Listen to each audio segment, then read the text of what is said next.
পৃথিৱীৰ বহু মানুহে ভাবে যে পৃথিৱীখন কেৱল মানুহৰ কাৰণেহে সৃষ্টি হৈছে, কিন্তু সেইটো নহয়। সব জীৱ জন্তুৰে পৃথিৱীখনত অধিকাৰ আছে।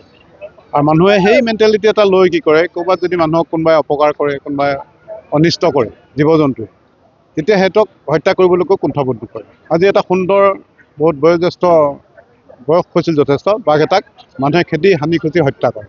সেইটো মই সম্পূৰ্ণৰূপে ধিক্কাৰ দিওঁ। আৰু যিসকলে এই ঘটনাটো নেতৃত্ব লৈছিল তেওঁলোকৰ ওপৰত শাস্তিমূলক ব্যৱস্থা দাবী কৰোঁ। কোনোবাই পিন্ধিব, কোনোবাই খাব, মানুহৰ এইটো আচলতে বহুত ঘৃণনীয় ঘটনা হৈছে। ফৰেষ্ট ডিপাৰ্টমেণ্টৰতো মানুহে বাঘ দেখিলে গুলিয়াই দিব নোৱাৰে জানে। আৰু হাবি যেতিয়া কমি আহিছে, বাঘবিলাক থাকিবলৈতো জেগা লাগিব। পৃথিৱীৰ বহু মানুহে ভাবে যে পৃথিৱীখন কেৱল মানুহৰ কাৰণেহে সৃষ্টি হৈছে, কিন্তু সেইটো নহয়। সব জীৱ জন্তুৰে পৃথিৱীখনত অধিকাৰ আছে। আৰু মানুহে সেই মেণ্টেলিটি এটা লৈ কি কৰে, ক'ৰবাত যদি মানুহক কোনোবাই অপকাৰ কৰে, কোনোবাই অনিষ্ট কৰে জীৱ জন্তুৱে, তেতিয়া সিহঁতক হত্যা কৰিবলৈকো কুণ্ঠাবোধ কৰে। আজি এটা সুন্দৰ বহুত বয়োজ্যেষ্ঠ বয়স হৈছিল যথেষ্ট বাঘ এটাক মানুহে খেদি হানি খুচি হত্যা কৰে। সেইটো মই সম্পূৰ্ণৰূপে ধিক্কাৰ দিওঁ। আৰু যিসকলে এই ঘটনাটো নেতৃত্ব লৈছিল তেওঁলোকৰ ওপৰত শাস্তিমূলক ব্যৱস্থা দাবী কৰোঁ। কোনোবাই পিন্ধিব, কোনোবাই খাব, মানুহৰ এইটো আচলতে বহুত ঘৃণনীয় ঘটনা হৈছে।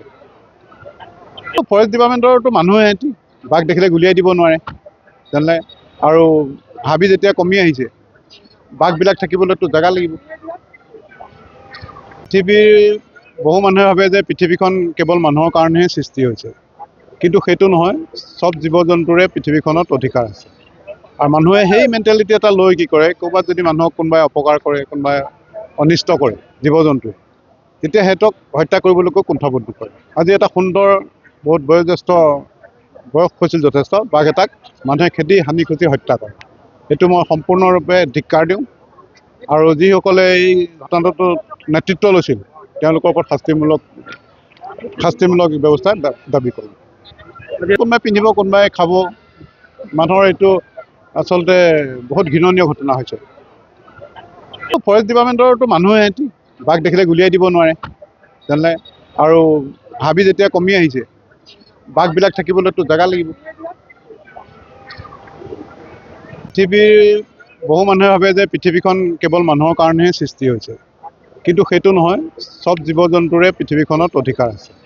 আৰু মানুহে সেই মেণ্টেলিটি এটা লৈ কি কৰে, ক'ৰবাত যদি মানুহক কোনোবাই অপকাৰ কৰে, কোনোবাই অনিষ্ট কৰে জীৱ জন্তুৱে, তেতিয়া সিহঁতক হত্যা কৰিবলৈকো কুণ্ঠাবোধ কৰে। আজি এটা সুন্দৰ বহুত বয়োজ্যেষ্ঠ বয়স হৈছিল যথেষ্ট বাঘ এটাক মানুহে খেদি হানি খুচি হত্যা কৰে। সেইটো মই সম্পূৰ্ণৰূপে ধিক্কাৰ দিওঁ। আৰু যিসকলে এই ঘটনাটো নেতৃত্ব লৈছিল তেওঁলোকৰ ওপৰত শাস্তিমূলক ব্যৱস্থা দাবী কৰোঁ। কোনোবাই পিন্ধিব, কোনোবাই খাব, মানুহৰ এইটো আচলতে বহুত ঘৃণনীয় ঘটনা হৈছে। ফৰেষ্ট ডিপাৰ্টমেণ্টৰতো মানুহে বাঘ দেখিলে গুলিয়াই দিব নোৱাৰে জানে। আৰু হাবি যেতিয়া কমি আহিছে, বাঘবিলাক থাকিবলৈতো জেগা লাগিব। যিকোনো খবৰৰ বাবে যোগাযোগ কৰক 7099017330 লগতে 7099017110 নম্বৰত।